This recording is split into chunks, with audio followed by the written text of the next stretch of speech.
Video yang viral ini memperlihatkan suasana pesta dengan sejumlah remaja berjoget diiringi musik latar.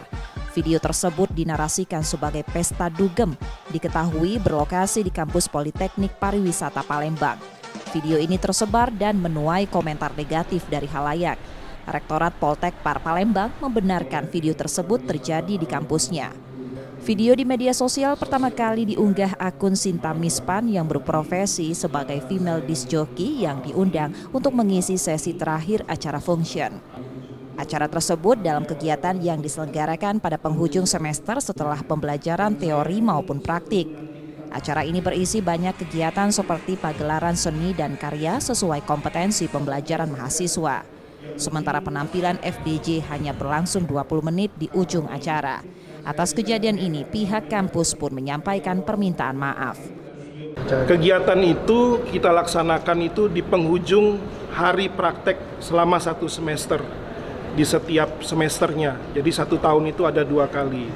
Pada kegiatan praktek terakhir, biasanya anak-anak itu memberikan unjuk kebisaan dan memberikan apresiasi terhadap anak-anak selama 6 bulan berpraktisi. Nah, kebetulan Mbak Sinta ini ada di salah satu kegiatan penghujung acara 20 menit terakhir sebelum acara itu dibubarkan dan semua kegiatan dirapihin oleh anak-anak itu sendiri. Permohonan maaf juga disampaikan Sinta Mispan atas video yang ia unggah dengan narasi yang menimbulkan kegaduhan. Ya, mau minta maaf juga kepada masyarakat yang mungkin resah karena postingan yang bertajuk dugem tadi. Padahal di situ aku hanya sebagai penutup, cuma karena kontenku yang membuat judul dugem menjadi viral negatif. Padahal sebelum itu banyak kegiatan acara yang dilakukan kampus dari jam 5 sore dan saya hanya pengisi di 20 menit terakhir. Poltek Par Palembang berjanji akan lebih selektif dan berhati-hati agar masalah serupa tidak terulang lagi di masa mendatang.